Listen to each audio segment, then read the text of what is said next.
Make sure to like and subscribe and hit the notification bell to receive helpful tips on how to relieve pain. If you have any questions, put it in the comment section down below. Hello everyone, welcome. This is Dr. Jacobs. In this video, I'm gonna go over how to stop osteoarthritis pain. But before we do that, we need to understand what is osteoarthritis, the causes of osteoarthritis, the symptoms, and the risk factors. That will help us to know how to treat it properly. And then we'll go over how to stop osteoarthritis pain. So first, what is osteoarthritis? It's actually a wear and tear in the joint. Just think about, you put more mileage on your car, you wear it quickly. The same thing in your joint. If you do a lot of repetitive motion, you're doing a lot of work over time, especially when we get older, we all gonna develop osteoarthritis. But some people gonna have symptoms, others will not have symptoms. And there is a way we can do to really have a natural aging in our joint without pain, and we'll go over that.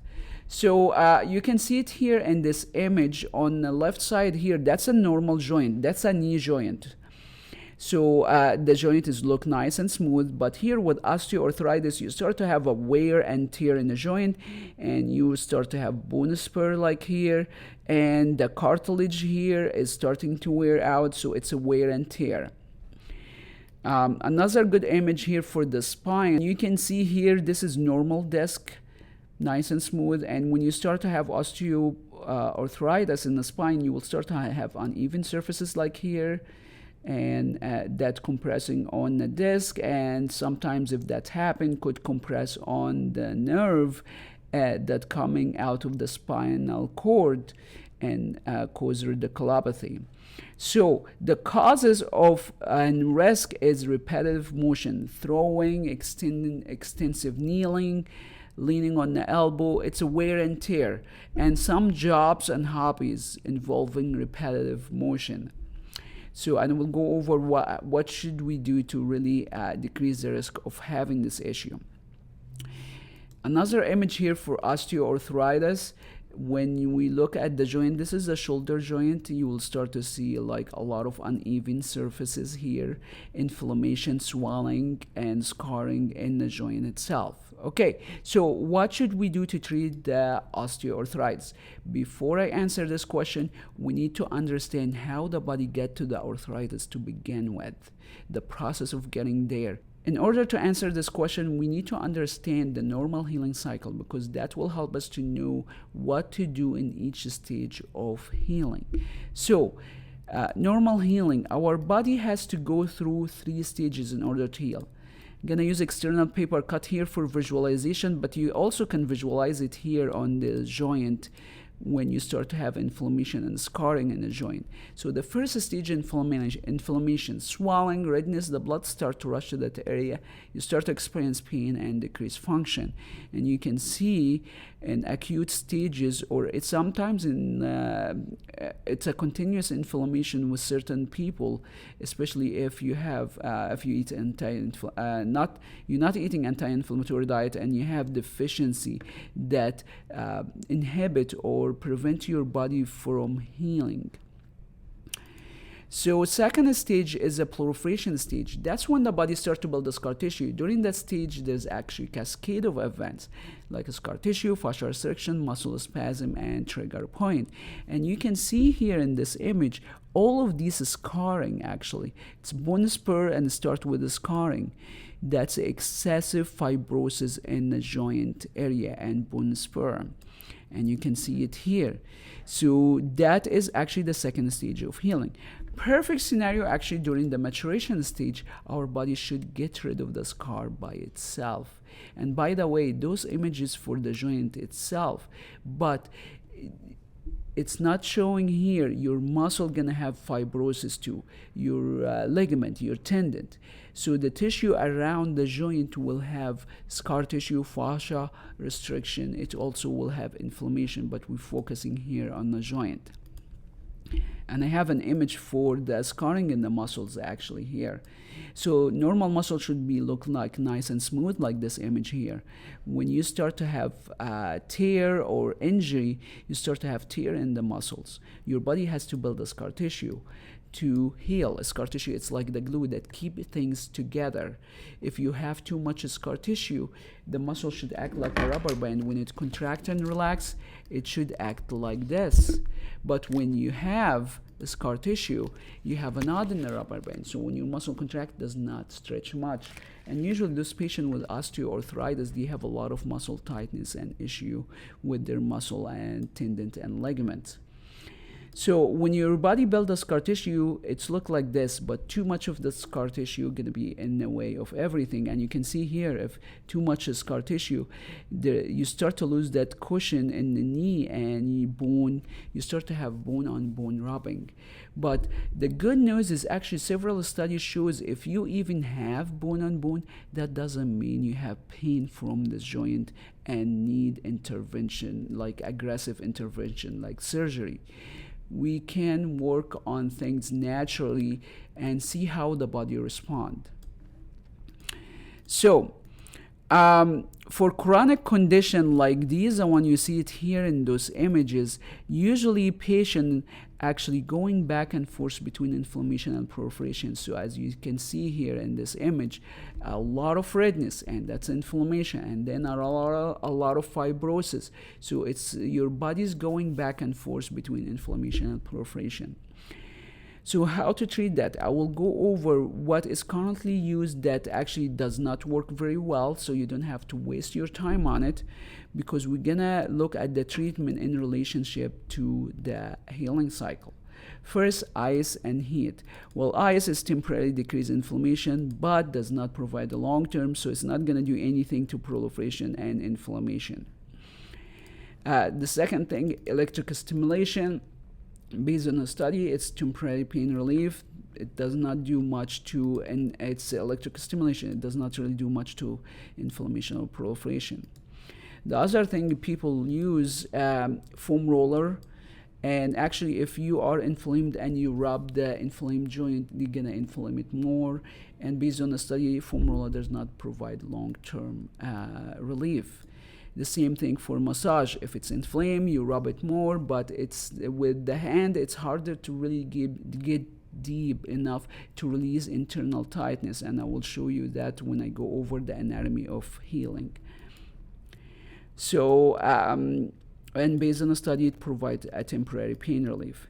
Stretching, I personally do not recommend it to my patient, because if you have a micro tear in the muscle or you have inflammation, stretching will actually could inflame it more. We want to do strengthening exercises. We want to be active. I want you to be active, but if you have a lot of inflammation, take it easy during that time. Otherwise, we need to start to do exercises and being active. So how to treat the osteoarthritis? We need to understand what is inflammation, how to work on inflammation, and also how to work on the proliferation stage. And usually if someone in chronic condition, their body going back and forth between inflammation and proliferation.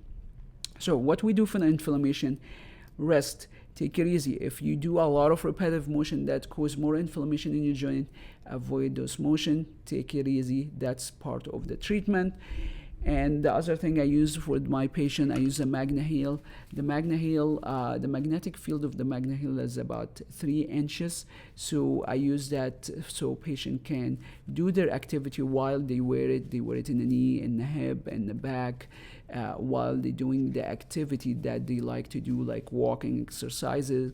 So the inflammation will be under control.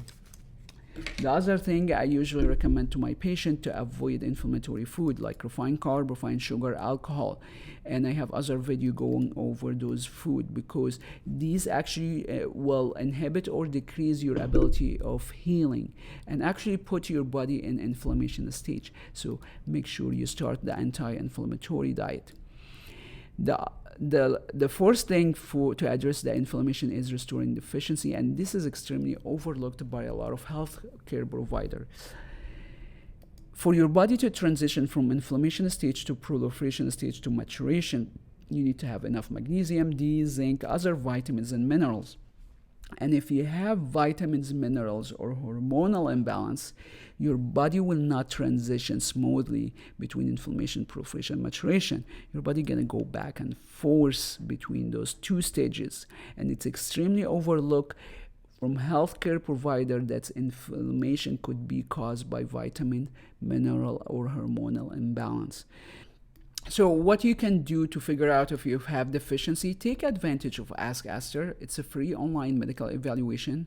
The software includes at least nine healthcare provider database. It will guide you through the process to understand what possible deficiency you might have and what action you need to take. If you don't meet those deficiencies, your body gonna go back and forth between inflammation and proliferation. So I recommend it for the patient who actually have a chronic inflammation. So now we need to work on the proliferation. As you see here, there's a lot of scar tissue here. And also, you don't see it in the image, there's fascia restriction and a lot of muscle spasm. So we have to work on a proliferation stage. So what I do for a proliferation stage, I work on the scar tissue with the trigger points with the A3 to release the superficial tightness and superficial scar tissue in the joint. And there's a specific protocol so we don't cause inflammation. You have to be very careful. That's why I have the home self-treatment programs with detailed instruction how to use the tools in relation to the inflammation. So I use the A3 to release the superficial scar tissue, and actually I use the A5 to release deep fascia restriction, deep trigger point, and deep scar tissue. And we really can go deep to release deep adhesion. So that's for the scar tissue. The other thing we have to work on is fascia restrictions. And I will briefly go over the fascia restrictions here, but I have another video on it to give you more understanding on how to, why you should work on it. And this is very complex system and is extremely overlooked by a lot of healthcare provider, and is crucial to relieve some of the symptoms you might have with the osteoarthritis. So the fascia system, the superficial layer, it's like a wrapping the entire body. You can see it here in the image, the white tissue here. That's the fascia layer. And we have other layers that wrapping in individual muscles and individual fibers. So there's two big categories of fascia. One is superficial layer, and the second is the deep layer. The deep layer divided to 4 subcategories, and each of these layers is actually have 2 to 3 sub layers. It's a very complex system. I'm going over this briefly, and I want you to appreciate the complexity of the system, because when you understand the complexity, you will understand the importance of the treatment and how to get to the root cause of the problem. But don't worry, the treatment is extremely simple. So we have in the deep fascia layer, there is a layer that wrapping the group of muscles. It's called apparatic fascia, and we have the epimysin that wrapping each individual muscle, and we have the premiysin wrapping a group of bundles of fibers. You can see it here in this image. And then we have the endomysin that wrap each individual fiber. So as you see, it's a very complex system. And also you have fascia wrapping your nerve, your muscle, your bone. So everything wrapped with fascia. And when you do release, you need to release all these layers. You cannot pick and choose one layer and avoid the other layers.